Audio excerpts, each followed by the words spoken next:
This week on Jerusalem Dateline, we begin our 10th season of Jerusalem Dateline and look back on 20 years of broadcasting for CBN from Israel and the Middle East, how the Israel Defense Forces and Christian volunteers reached out to their Muslim neighbors, how Christians suffered terribly under ISIS, and how groundbreaking discoveries and prophetic events continue to make history and fulfill the Bible.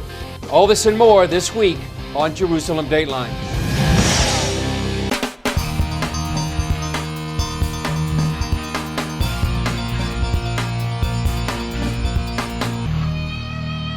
Hello and welcome to this edition of Jerusalem Dateline. I'm Chris Mitchell. On today's program, we'll be looking back at some of the most memorable stories in our 20 years of broadcasting here in the Middle East. With over 20 years of reporting from Jerusalem, CBN News has had the privilege to report on the front lines of Israel's history and of the Middle East. In this edition, we bring you some of the stories we thought were significant over that time. We begin with the Mission of Mercy by the Israel Defense Forces, or the IDF. CBN News was given an exclusive look at what was then a secret IDF mission. It was a one-of-a-kind Middle East story that combines the IDF, Christian medical personnel on the front lines, and the brutality of the Syrian civil war. The story begins here on the Golan Heights in the dead of night. Israeli soldiers inside Syria providing hope in the form of life-saving medical supplies for Syrians caught in a long and bloody civil war. Their partner? A Christian aid group called Frontier Alliance International, or FAI. We support the state of Israel, and we love the Jewish people. So to be able to engage the Syrian crisis through the Israeli border in cooperation with the Israeli army is a huge privilege for us as an organization. On this night, Dr. Sally Parsons and trauma nurse Debbie Dennison returned from a 7-week tour of duty in a Syrian village. This was a long trip too. Yeah. It was very good though, very good. Lots of trauma coming in, brought in another head injury. Parsons and Dennison served in this makeshift hospital. Why did you go in? Because the Lord calls us into all the world, to all the nations. But I specifically felt God told me this was what I was supposed to be doing. Parsons, a surgeon for 30 years, faced procedures she never did before. When the team didn't know what to do, they turned to prayer and even YouTube. How many incisions? 3? How many compartments well, it is in the, you got me. I think it's probably 2, but cutting the skin. Okay, so they're just going lateral. And then we downloaded a YouTube for a cesarean section, and we did that, and I prayed a lot more than I read. During her career, Parsons had never performed a C-section. In Syria, she did 6. And I have to tell you, when I delivered that first little baby, I could just feel his hands on my hands. It's what sustained us, to be able to see new life in the midst of such horrific war was just a blessing beyond belief. Dennison found a hidden beauty beneath the veil of the Syrian women. In the women's exam room, they would take off that burqa and they would reveal their faces. And it was so miraculous to me because they were no longer hidden, but the beauty of these people would come out, these women, and it was no longer someone without a personality, but it was a woman with a life, and it was a woman with her children. We met them in their glory, we met them in their beauty, we met them in their pain. And it was an amazing experience for me. Parsons and her team sent the worst cases back to Israel. Their mission is part of a larger project called Good Neighbor, where Israel provides food, fuel, water, and medical treatment across the border. So far, Israel has treated more than 5,000 Syrians in Israeli hospitals. Israeli Major Sergei serves as the Good Neighbor Chief Medical Officer. Why do you do this? From one side, this is a very simple question. I can see the other side of the border that's starved in his place and don't bring him the help. This is a huge situation that they live there, and this is my point. This is my opportunity to bring them help where they need this. I'm very proud to do this. I don't know of another military in the world who would prioritize affectionate engagement with their enemy to build a good neighborhood. What the IDF has done over the last 5 or 6 years since the revolution started has said, hey, let's put politics to the side and let's seek to build a good neighborhood by being good neighbors. I'm very proud to be in this point. I must to tell thank you for the FIA organization about that they bring the high professional medical staff to help to the Syrian side. This is not as simple, and I am, especially as an Israel officer, I'm very proud to be in this situation. Most of the wounded come here to Nahariya Hospital in Israel. We dressed up in gown and gloves to sit down with these Syrian men who received not only a physical healing, but a transformation of the heart. We concealed their identity for their own protection. Once I arrived in Israel, my point of view of the Israeli people changed completely. I was told that Israel is the bad guy, that Israel is the enemy. Now I know that it's just the opposite.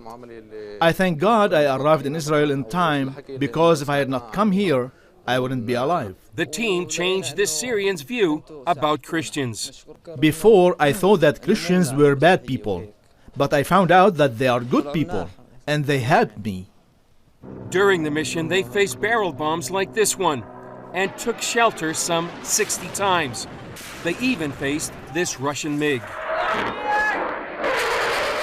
I considered that I could lose my life there, but I considered that if he called me there, he was going to sustain me through that, and that everything was going to be fine. You had to count the cost. You had to say, do I love you enough that I'm willing to lay down my life? Of course. And my answer was yes. Thomas calls them heroes. These are laid down, selfless, incredibly Christ-like people. The author of Hebrews said, these are of whom the world is not worthy. I think these people are of whom the world is not worthy. Other teams are operating inside Syria now, and the joint project is growing. Thomas says Christians can help. First of all, pray, make intercession. Jesus was clear, pray to the Lord of the harvest, send forth laborers. Secondly, come. If you're a medical professional, if you love the Lord, and if you can handle these circumstances, you can work in a team in an environment like this. We want you and we need you. Some consider this a genuine Middle East peace plan. Jews helping Christians, helping Muslims. People are people, no matter what label we put on them, Muslim or Christian or Jew, but underneath their label, they're men and they're women that have the same needs. They have the same pains and the same hurts that we do, and they need the same compassion and love. No matter what the barriers, all people respond to love.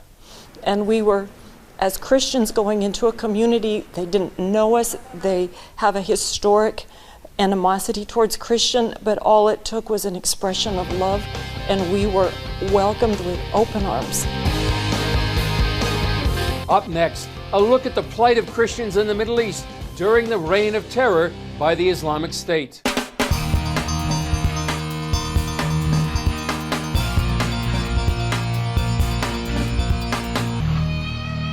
One of the most tragic stories of the Middle East has been the rise of Christian persecution. When ISIS, the Islamic State, conquered large parts of northern Iraq and Syria several years ago, thousands of Christians fled for their lives. Those who remained face daunting challenges. Here's our report from Kurdistan. As ISIS captured cities and towns, they gave Christians 4 choices: leave, stay and pay the Islamic tax for non-Muslims, convert to Islam, or die. Most left. Many of the Christians who fled ISIS didn't find refuge in many of the larger refugee camps, but instead they found refuge here in small neighborhoods in Erbil and throughout Kurdistan. This is where one of the churches meets for their worship service.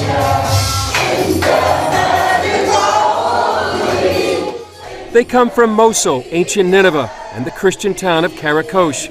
Many with similar stories about ISIS. At the end of the city, ISIS had a checkpoint. They put a gun to my head and said, whatever you have in your pockets, take it out. One of our neighbors told us they killed your cousin because he was a Christian. They told us we had to leave. The transition from a normal life to a refugee has been hard. In such kind of circumstances, it's really hard for families to live all together. For example, we came here and found out we would be living in a small apartment with 5 or 6 families. It was very difficult for us. CBN News interviewed the pastor 1 year ago. Now he continues to shepherd his flock. First, we came here for about 8 months. I was asking all the charity and humanitarian organizations to visit the people, and the only reason behind it was giving out the Word of God to the people. So God showed me His Word is not only words, but actions.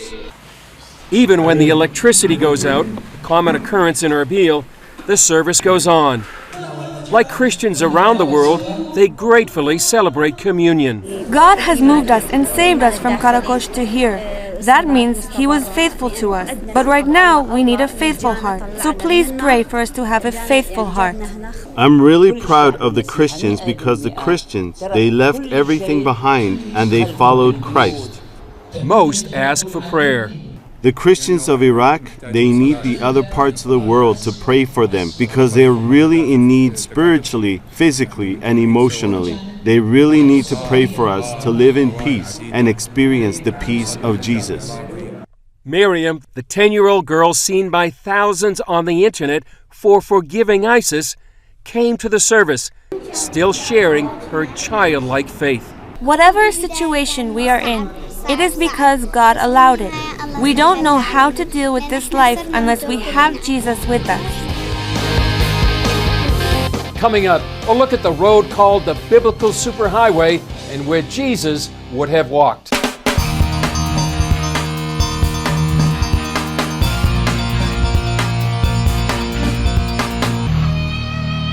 Throughout the last 20 years, archaeologists have continued to uncover artifacts that support what's written in the Bible. One of the biggest proofs is what they found in the city of David. They call it the Biblical Superhighway, the pilgrim's path that led to the Jewish temple in ancient times. The places and events and the peoples that make Jerusalem, Jerusalem. For Christians, for Jews, it all happened here in the city of David. This is where the beating heart of Jerusalem is. We're talking about the Pool of Siloam. We're talking about Mount Moriah, the Temple Mount. We're talking about the city of David. The pilgrimage road links them all together. For Jews in ancient days, their pilgrimage began here at the Pool of Siloam. It's a mikveh or ritual bath. It's the size of 2 Olympic swimming pools. They would purify themselves here before going up to the Temple Mount to worship God. The historian Josephus says that 2,000 years ago, on the pilgrimage festivals, there would have been more than 2 million people going up on pilgrimage. That's a lot of people who need to bathe. The pool is also where Jesus healed the blind man, as recounted in the book of John. Its location was hidden by a road until 15 years ago, when a sewage leak led to excavations, the discovery of the pool, and much more. The archaeologists, when they find the Pool of Siloam, so they understand if that's the pool, and they know where the temple stood on the Temple Mount some 2,000 years ago. The same Temple Mount is today. Zev Orenstein with the City of David Foundation says archaeologists wondered how the pilgrims traveled from the pool to the Temple Mount. So the archaeologists widened the excavation, and we are standing on the very answer to that question. We are standing atop the ancient pilgrimage road. These are the stones that Jesus would have walked on his way up to the temple. And now the significance of the excavation of the pilgrimage road is that for the first time in 2,000 years, visitors will be able to walk all the way from the Pool of Siloam up to the Western Wall. The word in the Bible, the Hebrew words, is Aliyah l'regel, or Ole regel. Now what we understand that to mean is it's a spiritual ascent. You're going up to the temple, going to Jerusalem. It's a very holy place.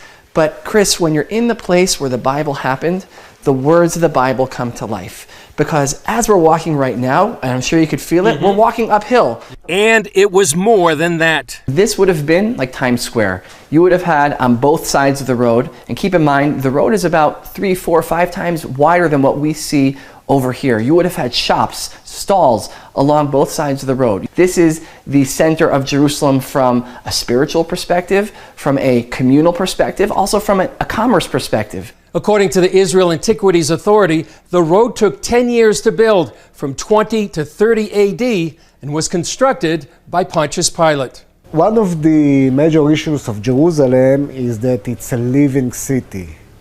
All the layers, all the archaeological layers are built on top of one another, and the modern living quarters and everything is built on top of the archaeological layers. Excavation manager Ari Levy says uncovering the road is a major engineering feat. We have modern neighborhood just above our heads, and we don't want it to collapse. After each meter that we take out, each meter of soil, we enter an arch-like construction like this. This supports the entire weight of what we have above us. Along the route, you can see many places where the road remains intact and others where it's destroyed given its violent history. We know that the Romans, they destroyed Jerusalem. And if you would find everything perfectly intact, well, it wouldn't seem like much of a destruction. Among the discovered treasures are small coins minted during the Great Jewish Revolt, before the Romans destroyed the Temple and Jerusalem in 70 AD. Scholars often wonder why the Jews made worthless coins instead of weapons. Orenstein has the answer. Jews of Jerusalem understood that the Romans were likely going to destroy the city. But they also believed that one day in the future, their descendants would return and find these coins, and they would know what their ancestors lived and died for a free Jerusalem. And here we are nearly 2,000 years later, standing along the very same pilgrimage road here in the city of David, in Jerusalem, the capital of the Jewish state of Israel. Half of the pilgrimage road will open soon to the public, and within a few years, all the way from the Pool of Siloam to the Western Wall. That will give visitors a first-hand experience of what it was like to worship God in the time of Jesus. Coming up, a first-hand look at the prophetic return of the Jewish people to the Promised Land.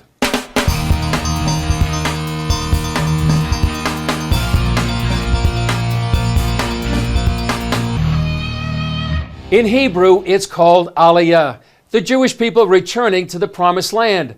And since the founding of the state, more than 3 million Jews from around the world have immigrated to Israel, and they just keep coming.